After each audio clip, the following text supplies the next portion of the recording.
अच्छा, इसमें मैंने आपको बताया था हमारे पास क्या है, वॉली के नाम से एक लाइब्रेरी अवेलेबल है। ठीक है, हमारे पास क्या है, वॉली के नाम से आपकी एक लाइब्रेरी अवेलेबल है, राइट। सो वॉली आपको अलाउ करेगी कि आप इंटरनेट से क्या करेंगे, डेटा फेच करेंगे। बैकएंड पे डेटा फेच करने वाला जितना भी काम है नेटवर्किंग का सारा काम वो कौन हैंडल कर रहा है, आपकी वॉली बाय इटसेल्फ हैंडल कर रही है। जिस तरह मैंने बताया था, आपके पास जो ग्लाइड है वो क्या कर रही है, सारा का सारा बैकएंड खुद मैनेज कर रही है। ठीक है, इसी तरह हमारे पास वॉली है, ठीक है, वो एपीआई के सिनेरियो में बैकएंड पे सारा का सारा जो डाटा है वो बाय इटसेल्फ मैनेज कर रही है। ठीक है, सो हमेशा हम देखते हैं जब भी आपके पास कोई लाइब्रेरी आती है। अच्छा, यहाँ पे मैंने उसका डॉक्यूमेंटेशन पेज दिया। जब उसके ऑफिशियल डॉक्यूमेंट पे जाते हैं, जो मैंने लास्ट टाइम देखा था, तो ये वन लाइन ऑफ कोड आपने ऐड करना है। ठीक है, आप लोग क्या करेंगे, ये वन लाइन ऑफ कोड अपने प्रोजेक्ट में ऐड करेंगे। सो आप लोगों ने देखा था, यहाँ से मैंने लाइन कॉपी की। ठीक है, अपने इस प्रोजेक्ट में आया। ठीक है, और किस फाइल में पेस्ट करते थे पहला, बिल्ड डॉट कर। ठीक है, यहाँ से जस्ट हमने वन लाइन हमेशा लाइक किसी भी लाइब्रेरी के लिए यहाँ से वन लाइन कॉपी की। ठीक है, और यहाँ पे भी प्रोजेक्ट लोड हो रहा है। ठीक है, सो हमारे पास क्या होता था,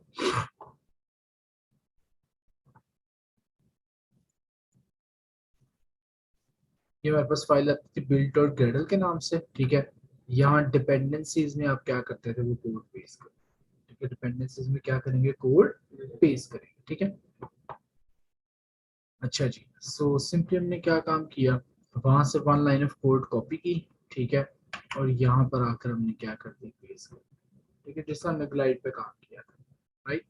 अब ये लाइब्रेरी आपके पास पेस्ट होगी, उसके बाद जस्ट यहाँ पे एक सिंक नाउ की ऑप्शन आती है। ठीक है, पहले प्रोजेक्ट जरा क्रिएट हो जाए। ठीक है, उसके बाद सिंक नाउ की ऑप्शन आएगी, उस पर क्लिक करेंगे तो लाइब्रेरी डाउनलोड होकर आपके प्रोजेक्ट का पार्ट बन जाए।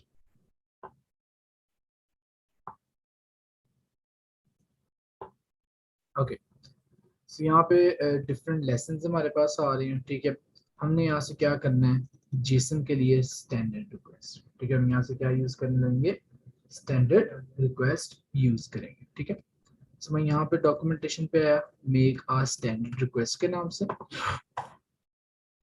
ओके, सो उसमें हमारे पास क्या है, ये दो ऑब्जेक्ट्स अवेलेबल है। एक आपके पास आ रहा है जेसन ऑब्जेक्ट रिक्वेस्ट, और एक क्लास हमारे पास आ रही है जेसन अरे रिक्वेस्ट। ठीक है, अगर बिल्कुल टॉप ऑफ द लिस्ट आपके पास जो डाटा एलिमेंट है, अगर वो जेसन ऑब्जेक्ट है तो आप यूज करोगे जेसन ऑब्जेक्ट रिक्वेस्ट।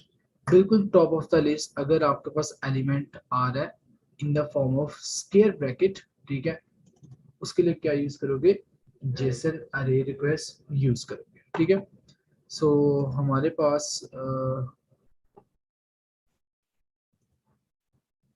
ये हमने लास्ट टाइम देखा था।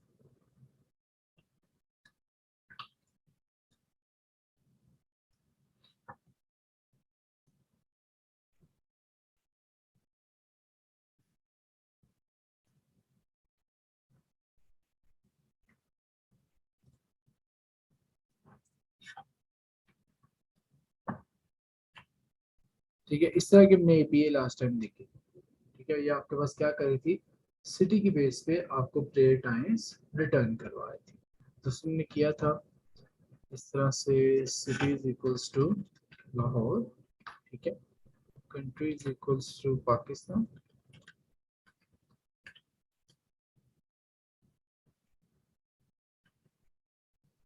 मंथ हमारा 4 5 चल रहा है। ठीक है, ये हमारे पास क्या आ रहा था, एक एपीआई लिंक आ रहा था। हमारे पास क्या आ रहा था, आपका एपीआई लिंक आ रहा था। ठीक है, यहाँ से मैंने लिंक कॉपी किया। ठीक है, यहाँ ब्राउजर पे आकर मैं पेस्ट करता हूँ, तो इस तरह के फॉर्मेट में कुछ डेटा आ रहा है। ठीक है, गूगल क्रोम ने थोड़ा सा फॉर्मेट कर दिया। ठीक है, इस तरह का लास्ट टाइम हमने डेटा देखा था। सबसे टॉप पे कौन सी ब्रैकेट आ रही है, कर्ली ब्रैकेट। इसका मतलब क्या होता है, जेसन ऑब्जेक्ट आ रहा है। ठीक है, जहां पे ये स्क्वायर ब्रैकेट आ जाए, इसका मतलब क्या है, ये जेसन अरे आपके पास आ गया। ठीक है, सबसे पहले आप लोगों ने डिसाइड करना है कि हम जेसन ऑब्जेक्ट रिक्वेस्ट यूज करने लगे हैं या हम जेसन अरे रिक्वेस्ट यूज करने लगे हैं, ठीक है। तो वो आप लोगों ने डिसाइड करना है इन ब्रैकेट्स की बेस पे। हमारे पास कौन सी ब्रैकेट आ रही है, करली ब्रैकेट, तो हम यहाँ पे यूज करेंगे जेसन ऑब्जेक्ट रिक्वेस्ट, ठीक है। ओके, तो लाइब्रेरी भी पोर्ट होगी।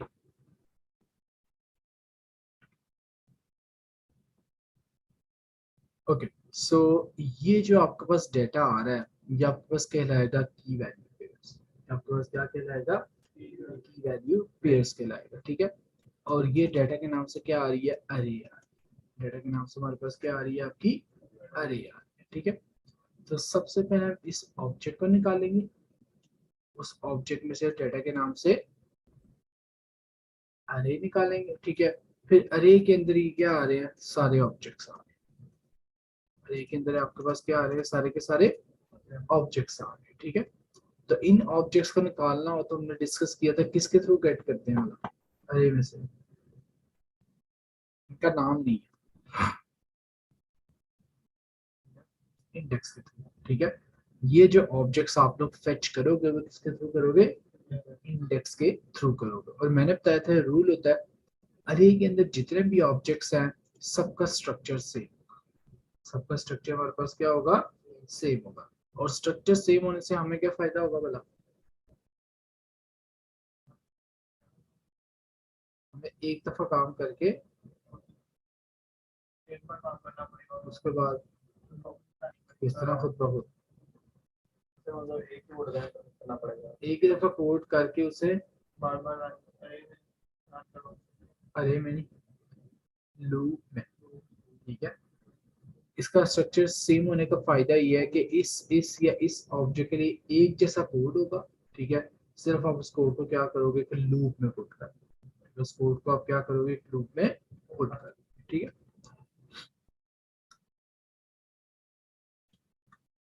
ओके, सो ये लाइब्रेरी मेरे पास इंपोर्ट होगी, ठीक है। अब मैं सिंपल सा सिनेरियो बनाता हूँ सबसे पहले।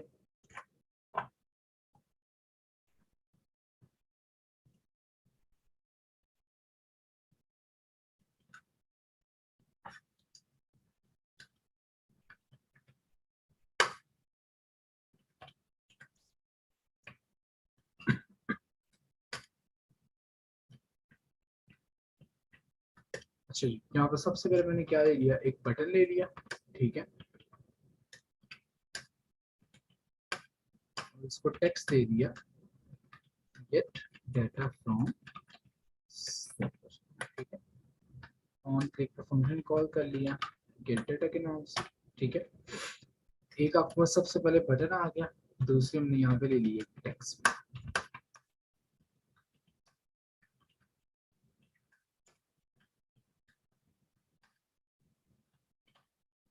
ठीक है। सिंपल सा सिनेरियो आ गया, एक बटन ले लिया और एक टेक्स्ट भी ले लिया। बटन पे क्लिक करने से हम क्या करें, सर्वर से डाटा फेच करके टेक्स्ट व्यू में शो करें, सर्वर से डाटा फेच करके क्या करें, टेक्स्ट व्यू में शो करें, ठीक है।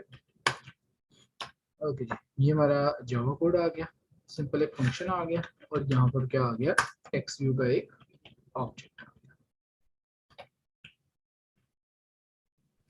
उसके बाद हमेशा की तरह यहाँ पे output is equals to find view by ID R dot ID dot output, ठीक है। तो जी अब यहाँ पे हम देखते हैं कि डेटा फेच किस तरह करना है, यहाँ पे हम देखते हैं कि आपने डेटा फेच किस तरह करना है, ठीक है।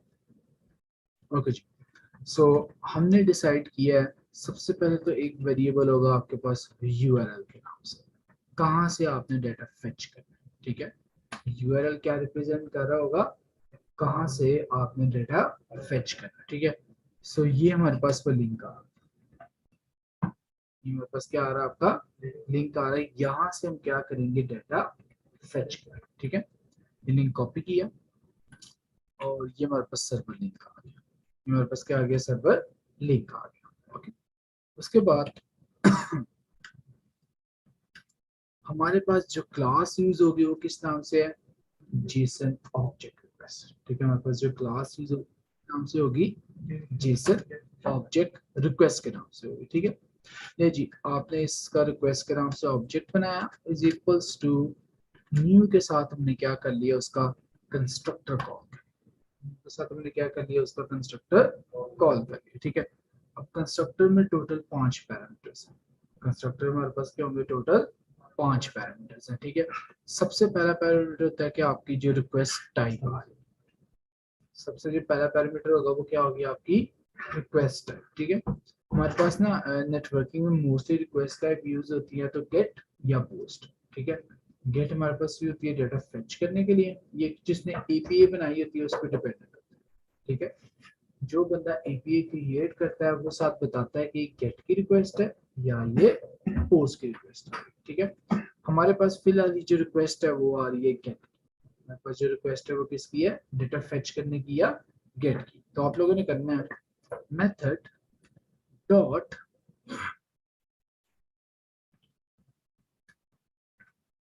सॉरी यहाँ पे यूज करेंगे request dot method dot gate, ठीक है। पहला पैरामीटर आ गया आपकी रिक्वेस्ट, पहला पैरामीटर क्या आ जाएगा, आपकी रिक्वेस्ट है, ठीक है। पैरामीटर जरा नेक्स्ट लाइन में लिख लेते हैं। नहीं जी, पहला पैरामीटर आ गया रिक्वेस्ट टाइप, ठीक है। दूसरा पैरामीटर होगा आपका यूआरएल, दूसरा पैरामीटर क्या होगा आपका यूआरएल, जहां से आपने डेटा फेच किया, ठीक है। तीसरा पैरामीटर होगा हमारे पास एक जेसन ऑब्जेक्ट, अगर आपने कोई डाटा वहां पे पास करना हो या सेंड करना हो, ठीक है। अब चौथा और पांचवा पैरामीटर आपके पास मोस्ट इंपॉर्टेंट है, चौथा और पांचवा पैरामीटर आपके पास इंपॉर्टेंट, ठीक है। हमारे पास मेथड आ गया, यूआरएल आ गया, ऑब्जेक्ट आ गया। अब ये हमारे पास क्या आ रहा है, लिसनर आ रहा है। चौथा पैरामीटर हमारे पास क्या आ रहा है, आपका लिसनर। और पांचवा पैरामीटर हमारे पास क्या आ रहा है, एरर लिसनर, ठीक है। अगर लिसनर को हम देखें तो लिसनर क्या है भला, इंटरफेस का मैंने शायद बताया था, क्या होते हैं भला,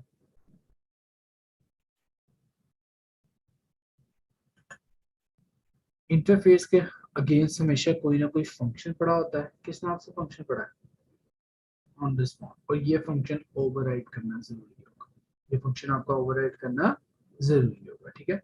जिस तरह ऑन क्लिक लिसनर में एक ऑन क्लिक का ओवरराइड फंक्शन आता है, हमारे पास लिसनर के इंटरफेस में कौन सा ओवरराइड फंक्शन आएगा, ऑन रिस्पॉन्स का, ठीक है। सिर्फ आपने यहाँ पे क्या करना है, यहाँ पैरामीटर आया, ठीक है, न्यू, ठीक है, रिस्पॉन्स डॉट लिसनर, ठीक है। यहाँ पे जिस तरह उसका लिसनर लिखे तो आपके पास आ गया न्यू रिस्पॉन्स डॉट लिसनर के नाम से, ठीक है।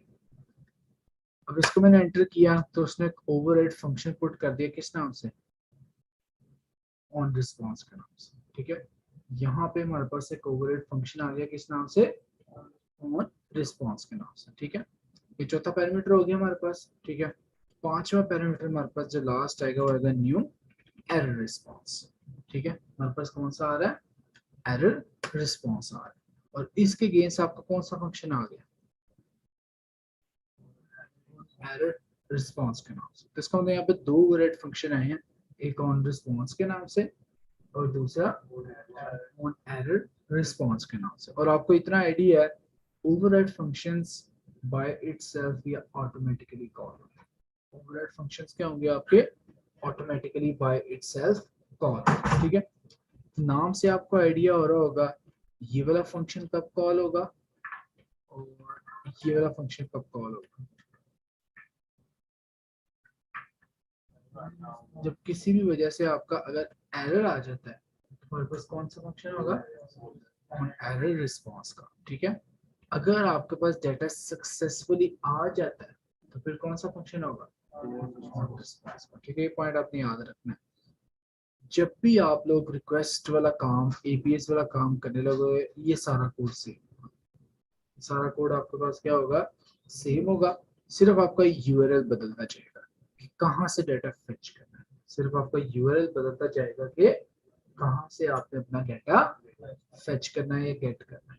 यहाँ तक क्लियर है पॉइंट, ठीक है, ओके। तो ऑन रिस्पॉन्स के पैरामीटर्स में कुछ मिल रहा है, जेसन ऑब्जेक्ट, ठीक है। तो ये जेसन ऑब्जेक्ट आपका ये वाला ऑब्जेक्ट होगा, जिसमें सारा डाटा पड़ा हुआ, ठीक है। ये जो इस फंक्शन मुझे जेसन ऑब्जेक्ट मिला है किस नाम से, रिस्पॉन्स के नाम से, ठीक है। इसका मतलब सर्वर से जो भी रिस्पॉन्स आया है, सबसे टॉप एलिमेंट कौन सा है, जेसन ऑब्जेक्ट, ठीक है। और वो इस रिस्पॉन्स के ऑब्जेक्ट में क्या हो गया, स्टोर हो गया। इस रिस्पॉन्स के ऑब्जेक्ट में क्या हो गया, स्टोर। पॉइंट समझ आया कि नहीं। जब भी हम लोग डाटा फेच करने लगेंगे, हमने इधर से देख के अंदाजा लगा लेना कि जेसन ऑब्जेक्ट रिक्वेस्ट करना है या जेसन अरे रिक्वेस्ट करना है, ठीक है। ये हमारे पास रिक्वेस्ट का सिनेरियो होगा, ठीक है, जिसके अंदर एक मेथड गेट आ गया, एक यूआरएल आ गया, ठीक है। साथ फिलहाल कोई डाटा सेंड नहीं किया, नल आ गया, और दो ओवरराइड फंक्शन, एक ऑन रिस्पॉन्स का और दूसरा आपका एक ऑन एरर रिस्पॉन्स का। जब डाटा सक्सेसफुली आ जाता है तो हमारे पास फंक्शन कॉल होता है ऑन रिस्पॉन्स का, और पैरामीटर्स में क्या मिला है, जेसन ऑब्जेक्ट। ये कौन सा जेसन ऑब्जेक्ट होगा जो यहाँ पे हमारे पास शो हो रहा है। यहाँ पे अरे आती होती तो यहाँ पे जेसन अरे रिक्वेस्ट यूज करते हैं, और अरे रिक्वेस्ट के ऑन रिस्पॉन्स में आपको जेसन अरे मिलती है, ठीक है। अरे रिक्वेस्ट में आपको क्या मिलती है, जेसन अरे मिलती है, ठीक है। यहाँ पे क्लियर हो गया, पॉइंट समझ आया।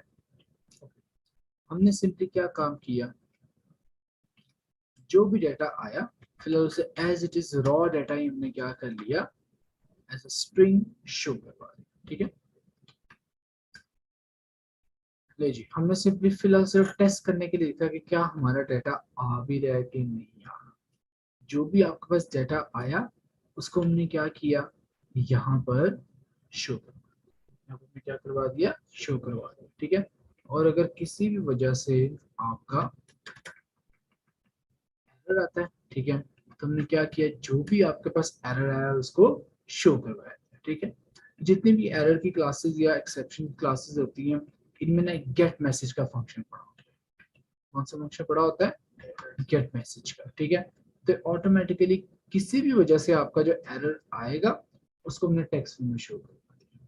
तो हमने क्या किया, डाटा को टेक्स्ट व्यू में शो किया। यहाँ तक पॉइंट क्लियर हुआ, ठीक है। अब यहाँ तक रिक्वेस्ट वाला काम हो गया कंप्लीट, यहाँ तक रिक्वेस्ट वाला काम क्या हो गया, कंप्लीट हो गया, ठीक है। अब हमने जेसन ऑब्जेक्ट रिक्वेस्ट की, ये किया। अब यहाँ पे ना हमारे पास एक क्लास होती है रिक्वेस्ट क्यू के नाम से, हमारे पास एक क्लास होती है किस नाम से, रिक्वेस्ट क्यू के नाम से, ठीक है। सो उसके लिए पहले डॉक्यूमेंटेशन में गिवन होती थी, हम क्लास ढूंढ लेते हैं, मैं क्लास आप लोगों में दे दूंगा।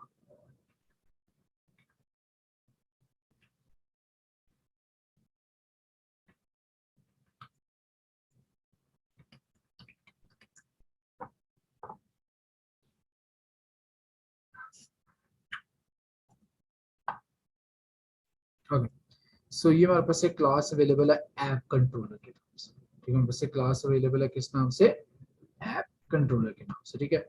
जस्ट मैंने इस ऐप कंट्रोलर का कोड कॉपी किया, अपने प्रोजेक्ट में आकर एक क्लास बनाई ऐप कंट्रोलर के नाम से, यहाँ पे कोड पेस्ट कर दिया, ठीक है। अब इस ऐप कंट्रोलर का क्या काम है, रिक्वेस्ट को क्यू में ऐड करना, ठीक है।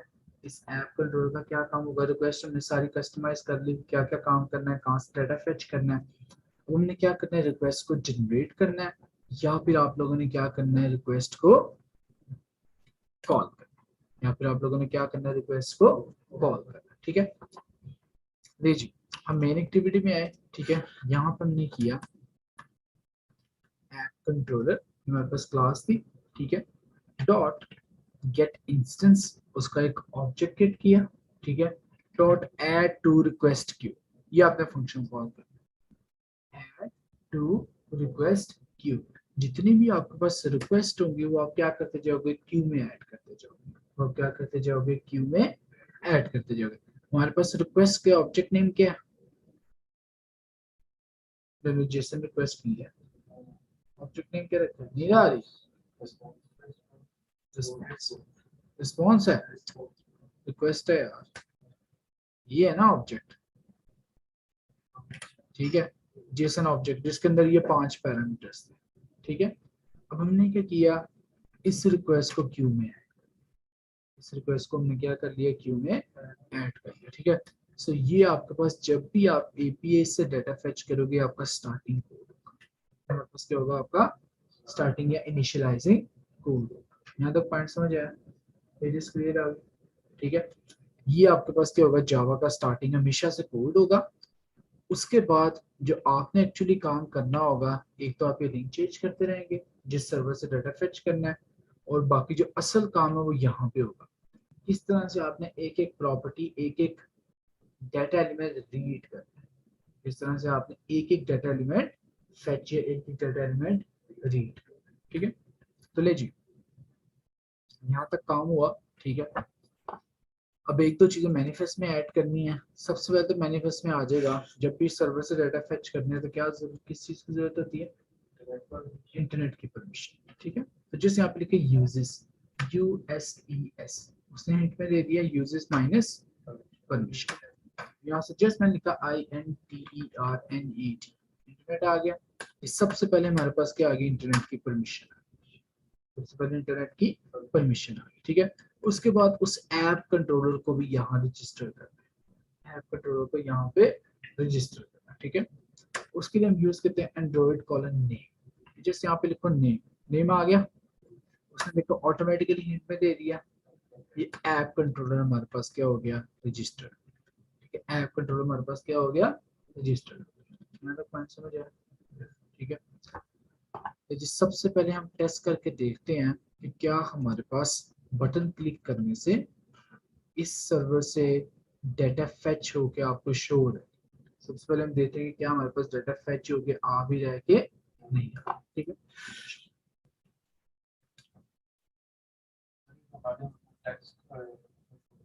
फिलहाल सिर्फ वीडियो का तो सर्वर लिंक आता है हमेशा,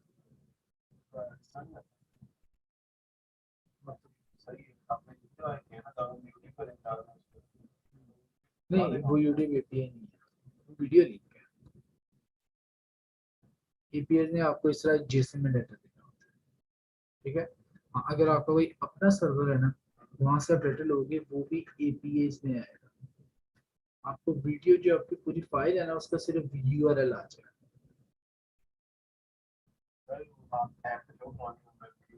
हाँ, तो उसके लिए हमारे पास वीडियो व्यूज की लाइब्रेरीज अवेलेबल है। जिस तरह आपने, अगर मैं कहता हूँ मुझे एपीआई में इमेज आ रही है, तो इमेज आएगी, इमेज का लिंक आएगा, इमेज का लिंक आएगा, और फिर ग्लाइड क्या काम करती है, उस लिंक से इमेज को शो कर देती है। इस तरह वीडियोस भी जब आपके पास आती हैं, उसका लिंक आता है, फिर रन टाइम पर उस लिंक से वीडियो स्ट्रीमिंग की जाए, ये समझ, ठीक है।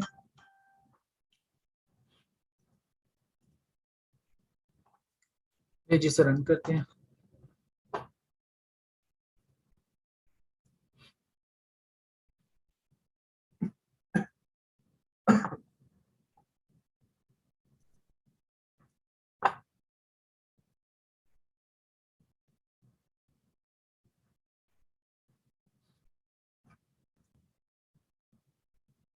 ठीक है। जैसे मैंने क्लिक किया गेट डाटा फ्रॉम सर्वर, ये हमारे पास क्या आ गया, सर्वर से सारा का सारा डाटा आ गया, तो हमारे पास क्या आ गया, सर्वर से सारा का सारा डाटा। हमने सबसे पहले चेक कर लिया कि हमारे पास सर्वर से डाटा आकर आउटपुट में शो भी हो रहा है कि नहीं, कुछ रिस्पॉन्स आ भी रहा है या नहीं, ठीक है। तो अब जो हमारे पास मेन काम है वो ये है, किस तरह से आपने ये डाटा फेच करना है, किस तरह से आपने सारा का सारा ये वाला डाटा वो आपने फेच करना है, ठीक है। सबसे टॉप पे हमें क्या मिल चुका हुआ है, जेसन ऑब्जेक्ट, ठीक है। सबसे टॉप पे हमें क्या मिल चुका हुआ है, जेसन ऑब्जेक्ट मिल चुका हुआ है, ठीक है। ले जी, इस ऑब्जेक्ट में सबसे पहले हमने, हमारा मेन कंसर्न ये डाटा, सबसे पहले क्या निकालेंगे, डायरेक्ट इससे टाइमिंग निकल सकती है। अभी हम यहाँ पे सबसे पहले हम क्या एक्सट्रैक्ट करेंगे, डेटा एक्सट्रैक्ट करेंगे। डेटा हमारे पास क्या है, जेसन, ठीक है। तो हम करते हैं रिस्पॉन्स डॉट गेट जेसन अरे। कौन सा डेटा कॉल करेंगे, गेट जेसन अरे, ठीक है। हमने गेट जेसन अरे दी और हमारे पास अरे का नाम क्या था, डेटा, ठीक है। सो ये हमारे पास क्या आ गई, जेसन अरे। ये हमारे पास क्या आ गया, जेसन अरे, ठीक है। ये पॉइंट समझ आता है, हमने निकाला है डेटा के नाम से और इस गेटर से पता चल रहा है क्या है, जेसन अरे। तो इसको स्टोर करवाना हो तो यहाँ पे क्या क्रिएट करनी पड़ेगी, इसका ऑब्जेक्ट जेसन, जेसन अरे, ठीक है, जेसन अरे के नाम से, ठीक है। जेसन अरे आई हमारे पास, इसका नाम हमने रख दिया डेटा। जिस सबसे पहले हमारे पास ये डेटा, सबसे पहले हमारे पास क्या आ गया, आपका डेटा आ गया, ठीक है। अब यहाँ पे भी एक छोटा सा एरर आ रहा है, इसको ऑल्ट एंटर किया तो उसने इसमें क्या शो किया, सराउंड विद ट्रैकिंग, ठीक है। इसका मैं जस्ट थोड़ा सा आपको बताता हूँ। हमारे पास क्या होता है जब भी आप लोगों की एप्लीकेशन क्रैश होती है ना, इसका मतलब कोई ना कोई एक्सेप्शन है।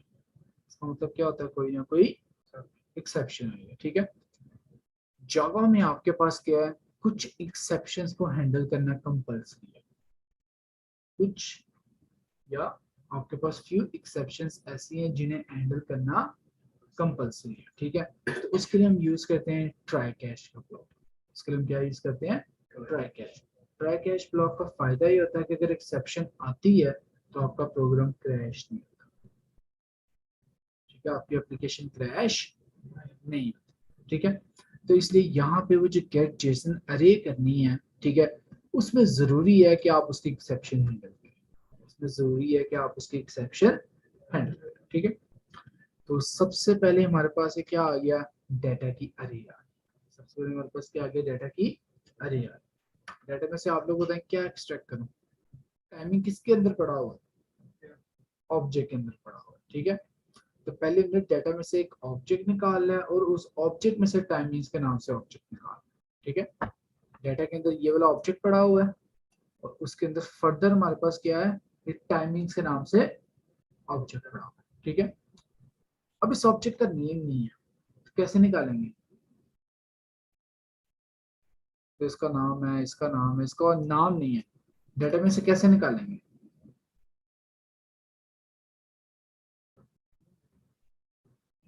इंडेक्स, ठीक है। पहला ऑब्जेक्ट है, इसका इंडेक्स क्या होगा, ये पांचवा ऑब्जेक्ट है, इसका इंडेक्स क्या होगा, ठीक है। तो हम देखते हैं जीरो इंडेक्स वाला ऑब्जेक्ट निकालते हैं, ठीक है। तो आपने किया यहाँ पर डेटा में से निकालना है, डेटा डॉट गेट, कौन सा गेटर यूज करें बोला, अरे क्या ऑब्जेक्ट, ऑब्जेक्ट है, ठीक है। और ये हिंट में आपको शो कर रहा है कि आपने क्या पास करना है, इंडेक्स, क्या पास करना है, इंडेक्स, ठीक है। इंडेक्स हमने दे दिया जीरो, तो ये एक ऑब्जेक्ट है, ठीक है। इसको जब स्टोर करवाएंगे तो किस में करवाएंगे, जेसन ऑब्जेक्ट, ठीक है। तो ये ओबीजे के नाम से एक ऑब्जेक्ट बना, जीरो इंडेक्स से एक ऑब्जेक्ट निकला है। अब उस ऑब्जेक्ट में से क्या निकालना, हाँ, क्या नाम है उसका, टाइमिंग्स, ठीक है। तो इस ऑब्जेक्ट में से हम एक और क्या निकालने लगे हैं, टाइमिंग्स के नाम से एक जेसन ऑब्जेक्ट। किसमें से निकालना है,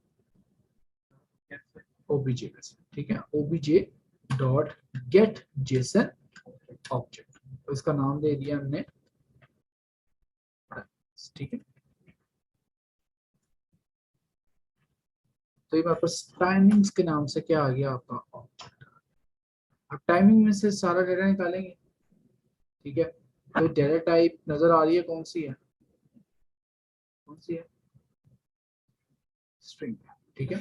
तो हम करेंगे टाइमिंग्स डॉट, कौन सा डेटा यूज करेंगे, गेट स्ट्रिंग, ठीक है, गेट स्ट्रिंग के नाम से। और क्या की क्या है हमारे पास, ठीक है। सो ये हमारे पास क्या हुआ, एक पीरियड टाइम निकला है,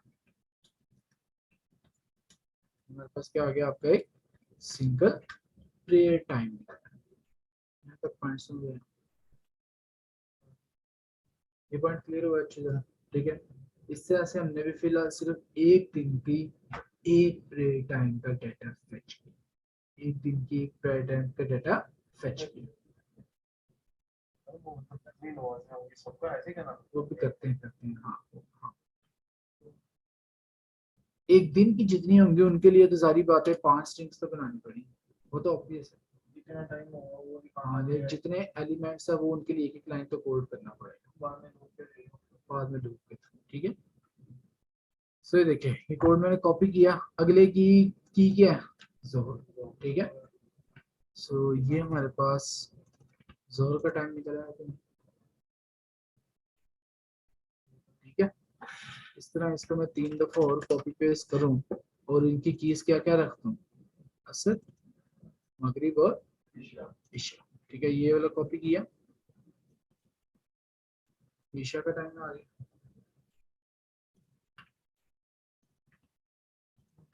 मगरिब का टाइम आ गया। ठीक है,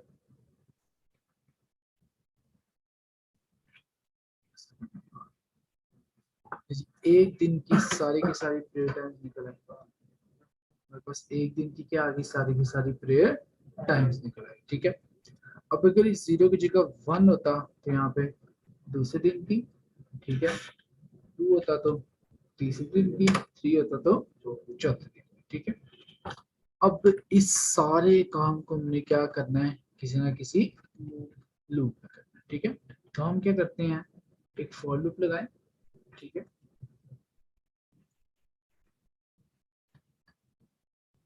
आई इज लेस देन, फिर फॉर लूप चले मिनट, क्यों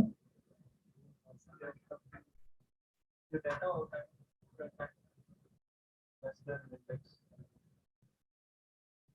लेकिन ना 30 दिन अगर महीने के तो 30 दफा चलना चाहिए, 28 है तो 28, 31 है तो 31। तो यहाँ पे क्या कोड होगा, देखो ना अरे बनी इसी थे नहीं, डेटा डॉट लेंथ, हो गया कि नहीं, डेटा अरे ना जिसमें 30 दिन है तो 30 ऑब्जेक्ट्स पड़े, तो ऑटोमेटिकली आपका लूप कितने दिन तक या कितने एलिमेंट्स के लिए चल जाएगा, जितने आपके पास डेज या ऑब्जेक्ट्स पड़े होंगे। ठीक है, आई प्लस प्लस। जी ये सारा का सारा काम हमने कर लिया आपके एक लूप में। अब 0 की जगह आप बता दें क्या आ जाएगा, आई आ जाएगा। ठीक है, ले जी मेरे पास सारे दिनों के प्रेयर टाइम्स आ गए कि नहीं, मेरे पास क्या आ गए, सारे दिनों के प्रेयर टाइम्स। यहाँ तक क्लियर हो, तो समझ आया कि नहीं? ठीक है, हम फिलहाल क्या करते हैं, आउटपुट डॉट अपेंड, अपेंड का फंक्शन याद है क्या करता था, क्या करता था, प्रीवियस टेक्स्ट को रिमूव किए बगैर न्यू टेक्स्ट ऐड करता था। ठीक है, फिलहाल सिर्फ मैंने क्या किया यहाँ पे, एक फजर का टाइम शो करवा दिया इस तरह। ठीक है, और प्लस लगाकर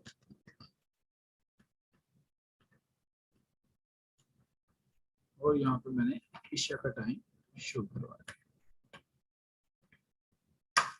दो नमाजों का टाइम शो करवा दिए। ठीक है, और यहाँ पर हमारे पास एक कीवर्ड यूज होता है स्लैश एन, स्लैश एन का मतलब होता है नेक्स्ट लाइन, स्लैश एन का मतलब क्या होता है, नेक्स्ट लाइन। ठीक है, अभी जितनी दफा लूप चला हाँ ये कोई एंड लाइन का अल्टरनेट बिल्कुल। ठीक है, एंड लाइन का अल्टरनेट हम इस तरह से स्लैश एन भी पुट कर सकते हैं। ठीक है, से आउटपुट में फिलहाल फजर और इस सारे ईशा का टाइम क्या करवा दिए हैं, शो करवा दिए। ठीक है, ये जिस रन करके देख,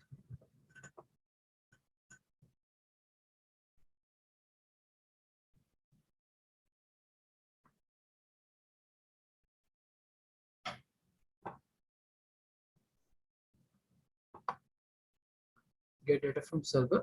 ठीक है, ये हमारे पास क्या आ गया, पूरे महीने की फजर और ईशा की टाइम।